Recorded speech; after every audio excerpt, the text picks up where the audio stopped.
parang medyo mahapde.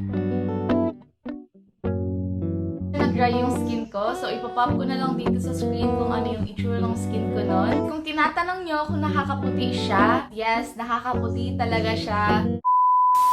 Hi guys! It's me, Princess Sika Blackburn, and for today's video is all about trying this brilliant whitening facial set. And if you haven't watched my first video of trying the rejuvenating facial set of Brilliant, I'll leave it down in the description down below. And after using the rejuvenating facial set of Brilliant, the next thing that you will use is the whitening facial set. Ito kasi guys yung maintenance nila after using the rejuvenating facial set. So before I start, I would like to explain what is Brilliant Whitening Facial Set.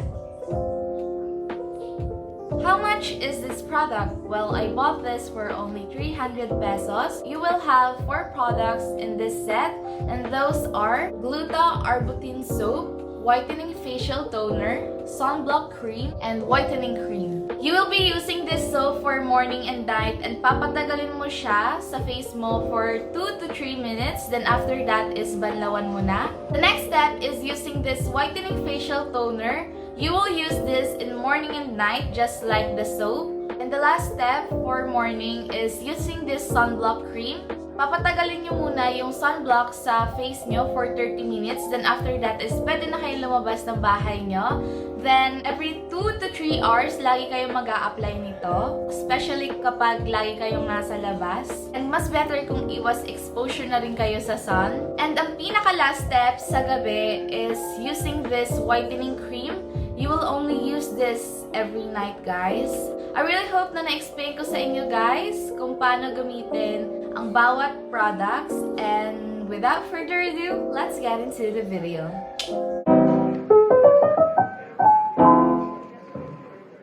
Hi guys! So this is my first day of trying this Brilliant Whitening product. And ito yung soap na gagamitin ko muna. Yeah, so color white yung laman. Ay! May pink pa pala. Kala may white siya, yung pala may color pink pa. Tapos yung amoy niya guys, hindi naman siya masyadong matapang. Actually, yung bango na niya eh. So guys, ang next ko namang itatry is itong toner nila. Then, ang last kong gagamitin is itong sunscreen. Mabango siya guys. So guys, papatuyuin ko na lang to. Then, after that is tapos na tong day na to. So, bye-bye!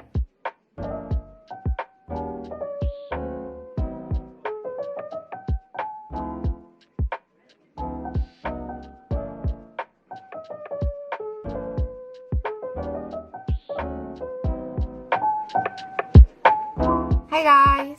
So, umagang-umaga na ngayon, mga 7 na ngayon, and kailangan ko pumunta doon sa kabilang bayan dahil walang internet dito.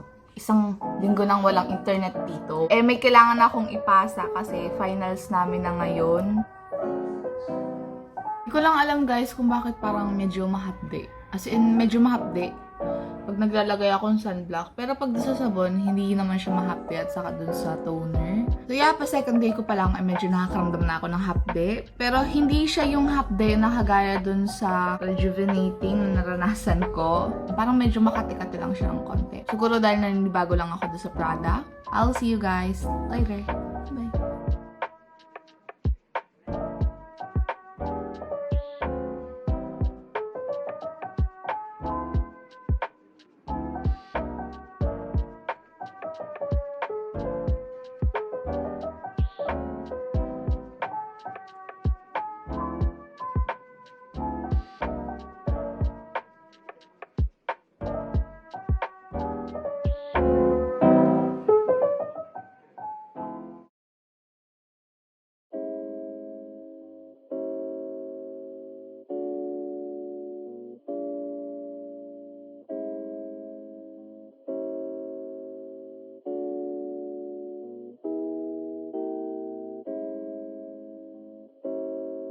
Hi guys! So, kakatapos lang ng klase namin. Kapag nagkaklase kami, lagi ako nag-drawing.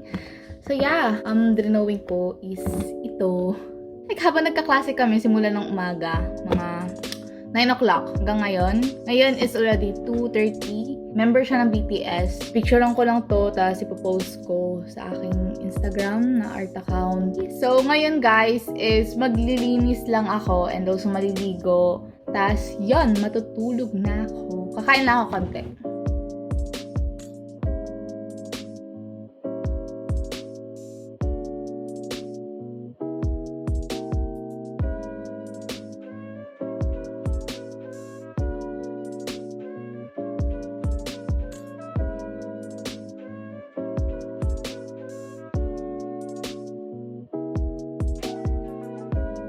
Sobrang naiinis ako dito sa drawing ko. Kasi alam mo yung mga fingerprints, makikita doon. Di ba nag-brown out kagabi? So parang nag-DIY lang ako. Parang kandila with matching oil. Ganon guys. Nagkaroon ng oil dito sa working desk ko kasi medyo nagbasa ako kagabi. But overall, I really love this art so much. Hindi ko akalain na magiging maganda to. Kasi yung unang-unang gawa ko, ang pangit talaga. Like, feeling ko talaga hindi ako marunong mag-draw. Sobrang late na. It's like magta-12 AM na in the morning.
Hi guys! So, matagal-tagal na ako hindi nag-update dito sa ginagamit kong product na to. Katapos ko lang gumawa ng isang video, kaya medyo may makeup ako. Parang medyo maayos akong tingnan. Matagal ko nang gustong gumawa ng ganitong drawing, but nahihirapan ako gumawa. Tapos, ngayon, nakaya ko na. Nakaya ko lang gumawa. Hindi ko akalain na makakaya ko to. Gusto kong mag-practice ng ganitong style. Magpapa-commission ako kahit mga tig 50 pesos lang. Alam ko sobrang mura nun, pero okay lang kasi medyo nai-enjoy ko naman siyang gawin. Try my best na tapusin to. Like 2 months na siya sis, 2 months na tong nakastock. Magdodrawing lang muna ako guys habang nanonood ng anime.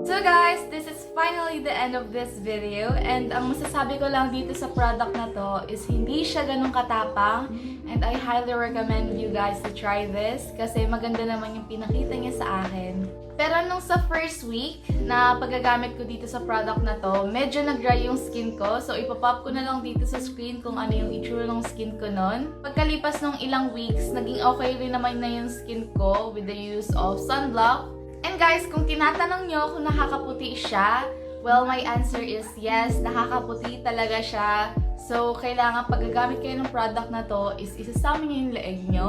So, nakikita nyo sa akin na medyo maputi yung skin ko. So, pag nag-makeup ako, hindi ko sinasama yung aking face. Hindi ko siya nilalagyan ng foundation. Ang nilalagyan ko lang is yung eyes ko and yung lips ko. And also yung kilay, tama na yon. Kung ano yung nakikita nyo ngayon dito sa skin ko, yan talaga yon. And hindi ko alam kung pantay ba talaga yung kulay ng skin ko. Kasi pag naliligo ako, sinasama ko yung leeg ko pag nagsasabon ako. Pero kapag hindi, kapag may damit akong suot, hindi ko sinasama. Ang inaano ko lang is yung face ko. Pero yun lang guys, pag gagamit kayo ng product na to, laging nyo sasama yung leeg nyo para pantay lang yung kulay nyo. So guys, I really hope that you like this video. If you like it, please give it a thumbs up. And also please subscribe to my channel. And also, kung may mga questions pa kayo, please comment down below and I'll answer it all. And please hit that notification bell so you won't miss a video that I'm posting every week. And I'll see you guys in my next video. Bye-bye!